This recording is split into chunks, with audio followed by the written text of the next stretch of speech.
Kisah ini diriwayatkan oleh Sayyidah Aisyah radhiyallahu anha bahwa suatu ketika ia telah membebaskan seorang budak wanita dan membawa ke rumahnya. Kemudian sesaat setelah itu datanglah malaikat Jibril kepada Rasulullah sallallahu alaihi wasallam.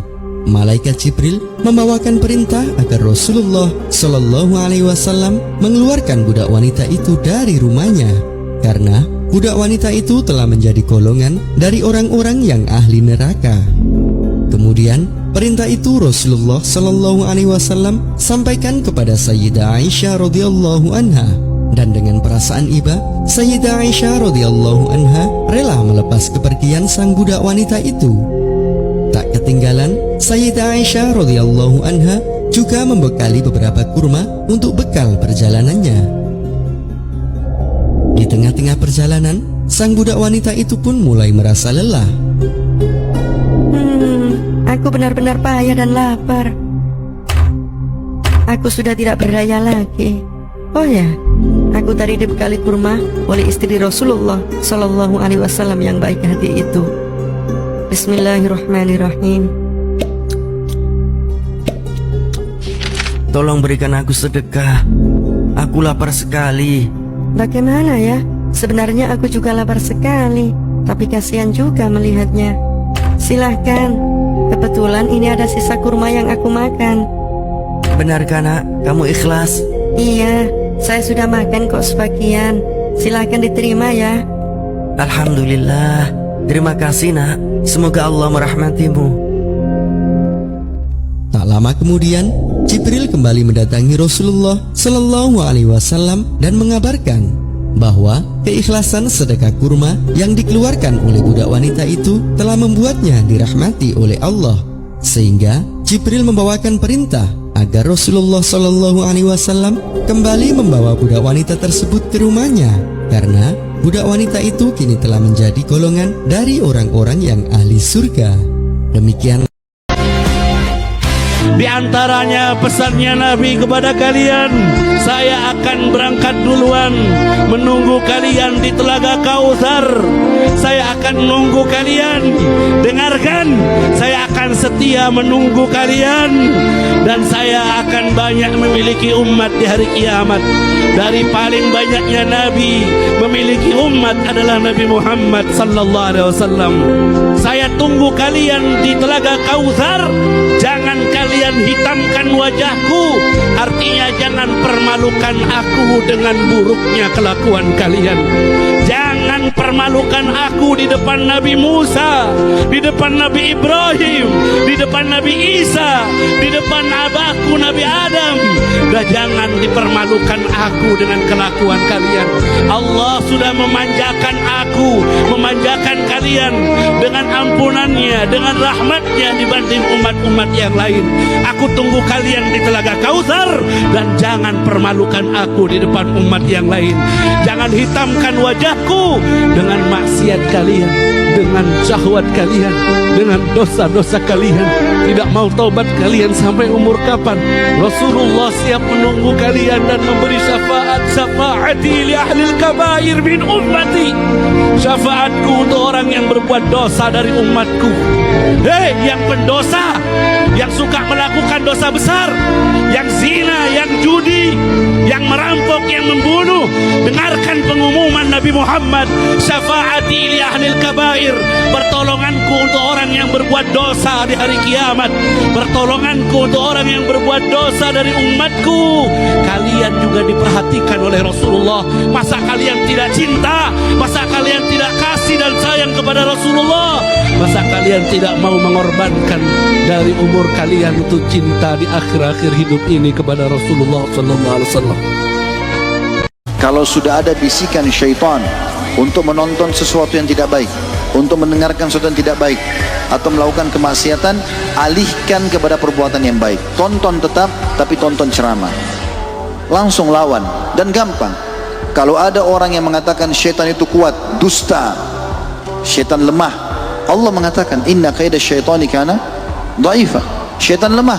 Syaitan cuma bisa bisikin, sekarang azan, antum mau sholat nih, lalu syaitan bilang nggak usah, kan baru azan, nanti aja. Kita tinggal tolak kok. Enggak, saya enggak mau. Sekarang saya mau ke masjid. Syaitan enggak mungkin menjelma cekik kita. Kamu harus ke masjid. Jangan ke masjid misalnya. Enggak, dia tidak akan bisa ganggu kita. Cuma bisikin. Maka lemah syaitan. Kita berdoa sampai nangis. Allahumma, Allahumma. Jamaahnya nangis semua. Allahumma. Malaikat ngomong, percuma, doamu cuma muter di langit, gak nembus. Iya, reject. Dikembalikan doanya. Kenapa? Dia diawali sholawat, gak ditutup sholawat. Doa ini yang ngomong Nabi. Jangan kamu anggap, loh kan saya udah manggil-manggil Allah. Nah Allahnya ngomong lewat Nabinya. Kalau kamu gak mau sholawat sama Nabiku, aku gak mau itu loh. Allahumma sholli wa sallim alaihi. Makanya jangan sok kenal Allah. Jangan sok kenal Allah mengatakan, kan Allah saya akan cinta sama Allah, saya akan panggil-panggil Allah. Iya, tapi Allah ngajarin sama kamu, kalau kamu mau aku dengarkan, mau aku jawab, ud'uni astajib lakum, ada syaratnya. Syaratnya apa? Awali dulu dengan sholawat pada Nabi Muhammad sallallahu alaihi wasallam. Ya, diawalin sholawat, bye-bye. Malaikatnya ketawa, lanjutkan nangisnya. Yuk, gak kabun.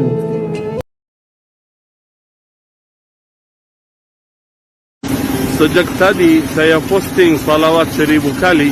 Alhamdulillah saya sudah baca lebih dari 1000 kali. Belum hitung tadi malam, Alhamdulillah lebih dari 1000 kali.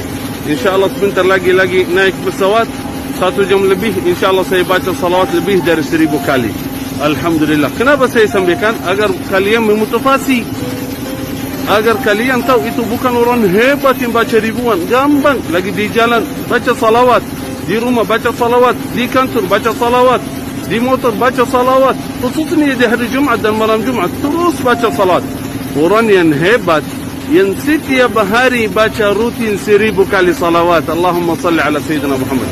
Saudara, keadaan kalian apapun, suci, tanpa suci, perhalangan, baca salawat terus. Apalagi dengan salawat Allah subhanahu wa ta'ala memudahkan segala urusan kita, hajat kita, hutan, rizki, jodoh, apa keinginan kita dijawab oleh. Pertanyaan, kalau emang bisa jawab kalian keren.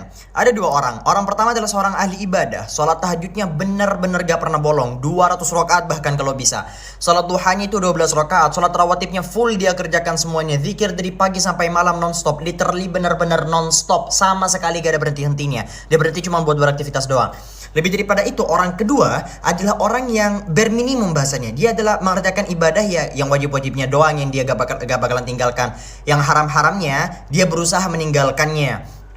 Nah, tapi dia adalah seorang faqih, orang yang berilmu. Dia adalah orang yang berilmu, paham ilmu agama. Jadi pertanyaannya, mana yang lebih mulia di sisi Allah Subhanahu wa ta'ala antara orang yang pertama dan orang yang kedua? Kalau bisa, kasih dalilnya. Barakallahu fikum. Manusia itu wajar berbuat dosa. Yang gak wajar adalah gak mau bertobat, gak mau minta ampun ketika berbuat dosa. Nah, orang-orang yang alim, yang soleh, paham dosa itu tidak bisa membuatnya putus asa dari rahmat Allah Ta'ala. Salah itu tidak bisa membuatnya putus asa dari sayangnya Allah Subhanahu wa Ta'ala. Kenapa? Karena orang-orang soleh tidak pernah mengandalkan amal soleh. Orang-orang soleh tidak pernah mengandalkan amal soleh, tetapi mengandalkan Allah Subhanahu wa Ta'ala. Makanya ketika berbuat salah sama Allahnya, berbuat dosa kepada Allahnya, orang-orang soleh segera mendatangi Allahnya. Seorang sahabat bertanya, "Ya Rasulullah, ayyul islami khair?"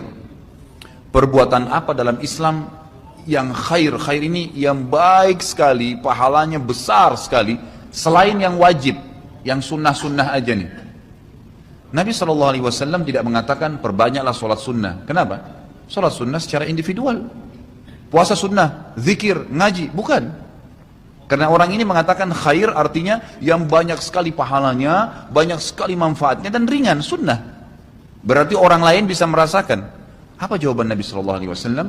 Tut'imut ta'am, wa tusallimu ala man ta'rif wa man lam ta'rif. Engkau memberikan makan dan minum kepada orang yang kau kenal atau kau tidak kenal. Memberi makan umumnya. Dan engkau menyebarkan salam kepada orang muslim yang kau kenal atau kau tidak kenal.